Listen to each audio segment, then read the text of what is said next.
Okay, hey guys, welcome back to my channel. This is Pie Uncut. So today I'm just going to be taking you guys through how the whole GradConnect graduate nursing program application looks like. I'm going to take you through how the website looks like, how each section looks like, and basically explain what you need to add in each section. Okay, let's get into this video. So I'm going to go on the government website and I'm going to go in the job search section. I'm going to type in grad program in the search bar and then I'm going to click OK.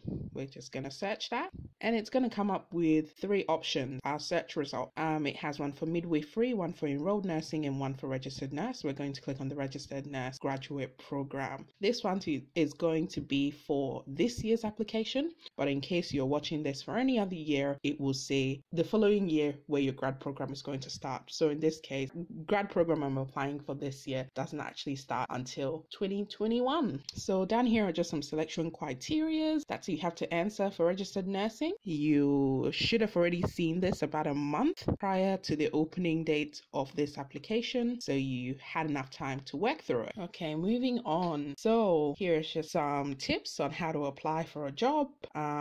But we're actually just going to enter our email address to begin the login process. Okay, then we're going to move on to this page here. This page here, we're going to have to insert a password. So for some reason, this section here was telling me my password was incorrect, even though I have not actually ever used this system before in order to put a job application. But if not, I just said I forgot my password. It just sent me a little fake password that I had to input into the next section. Okay, so in this step, I'm just showing you what it looks like. So there are different sections to it. There's a field where you just fill in your general personal details. There is a field where you put in your education level. So it says your highest education level first. In this section, you just put in, I popped in my degree. So when I would complete my degree, which was in December, and then you just had to put in your past employment, put in details if you've ever worked with the Australian Department of Health, and just your references and any past employment that you have had. So we're just going to fill in that details. Okay, so now once you finish filling in all those details on that first page, we're now going to move on to answering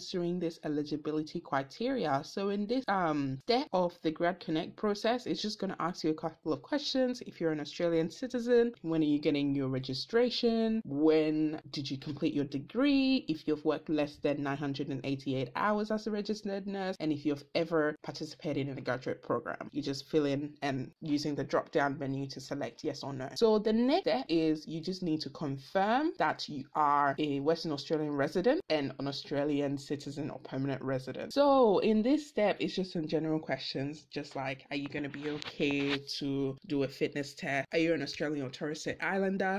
Would you be okay if they did like working with children's check and a criminal records check?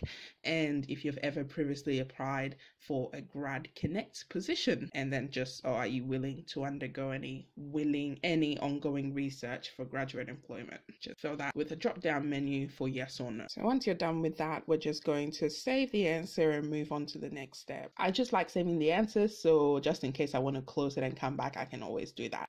Okay, so this section here just basically confirms, like, do you need to take an English test before registering with the nursing board, and then it just asks some questions about that. If it's not relevant to you, using the drop down menu, just answer as applicable to you. But if you do need to sit an English test or exam, fill in the details for that in this section here, and then save answer, and we'll move on to the next section. Okay, so in this next section here, you're just going to state when you're going to complete your nursing degree, what university you got your degree from, and when you think you're going to be able to get your APRA registration. You just fill in that details. I'm just filling in my details here. There we go. We're just going to save that answer and move on to the next. So this is the fun part. This is where we fill out the selection criteria section. So the selection criteria on here has a 250 limit. It will cut you off if you go over 250 words. So this is where you refer back to where you wrote your selection criteria and you just copy and paste your response to fit them into each section or each question question you have answered. I cannot stress this enough. Please, please, please ensure your selection criteria is 250 or less. All my selection criteria were exactly 250, or